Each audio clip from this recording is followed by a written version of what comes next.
What's up, everybody? Welcome back to the podcast. I want to share with you guys a sneaky, powerful question that I recently stumbled upon, and it's incredibly powerful when working with team members, when working with loved ones who are coming to you asking for advice, asking for an opinion or guidance.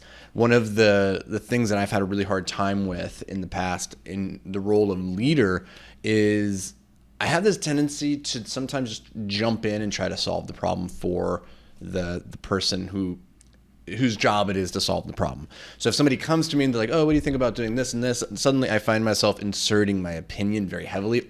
And because I can be very forceful or very opinionated and strong in my opinions, sometimes that can have the effect of making the other person on the other side think I'm giving a command or saying this is how you must do it. When in reality, I'm just often talking about what I would do, and I have full confidence in my team member or whoever to run with that feedback, use what serves them and discard what doesn't. But you have to understand that as the leader or the owner of a company, that often when we give that feedback to people, we stunt their growth because one, we're doing the heavy lifting for them, and two, they often feel like it's the safer route to then go with whatever was proposed by me or you, rather than coming up with their own ideas. Because if they come up with their own ideas and it fails and it comes back, then they have to deal with, why did you go with this and why didn't you listen to what I said, right?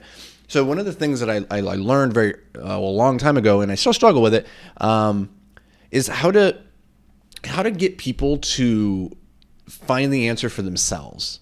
So when they come to me, a lot of times I would make it too easy for them to, instead of struggling through the work and through the hard process of like, how should I solve this issue?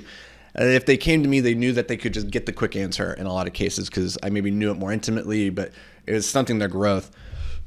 And so I started doing this thing. I'd ask this question that was kind of frustrating for some people. But my goal was, I'm not going to answer this question for you. I'm going to ask you questions like the Socratic method to help you get to the place where you're answering it for yourself.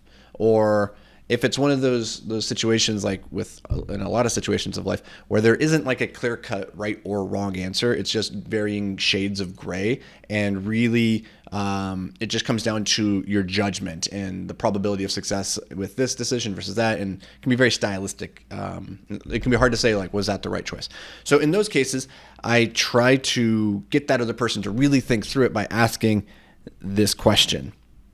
Well, what do you think? And it's surprising how this one simple, stupid question actually gets people to open up and start exploring very openly. I most recently used this on my girlfriend, Jamie, who came to me. She's launching her own business, doing these retreats, yoga retreats with mindset and wellness and health and all these great things. And she's like, how should I price this? And I was worried about inserting my opinion and then having that like guide the conversation. So the first thing I ask is, well, what do you think? And let her start the conversation, show me where she had done the heavy lifting, show me where maybe the gaps in her logic were, or like where there was opportunity to improve something. In a lot of cases, just asking that one question can save you a ton of heartache, because you want to make sure before you ever give advice or like try to guide somebody that you're starting from the same place. And often somebody comes to you and says like, what do you think about this thing? And if you start giving your opinion on it, it might be giving it in a way where they were it does not serve where they're at that point. And so just that simple question, well, what do you think? Like, work me through what's gotten you to this place so far. And I find that's really helpful to get their wheels turning, gives me more context if I am actually going to end up giving advice or an opinion of any sort.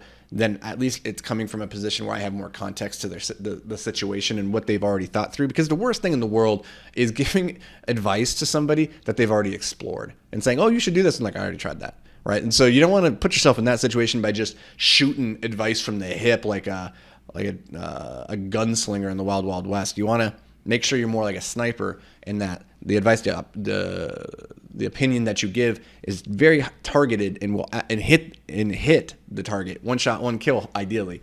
And so this question, well, what do you think?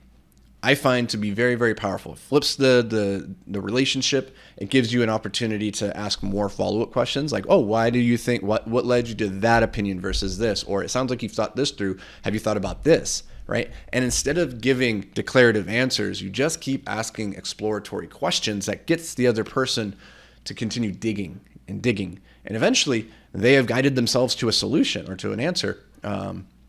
And that's going to be way more impactful than any solution that I or you can give them.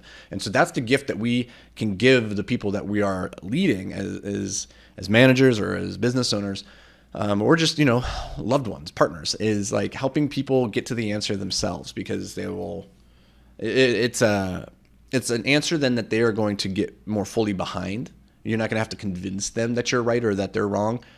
That's the worst situation. That's a terrible situation. If you have to give somebody your advice and then convince them why you're right, like it's going to be hard to get them bought into it. So if that advice is like self-generated from them and they come to the conclusion that you were trying to get them to, perhaps, then that's way more impactful. So simple little managerial leadership question, little hack, little trick. Try it out. I think you'll find it to be very, very impactful. What do you think?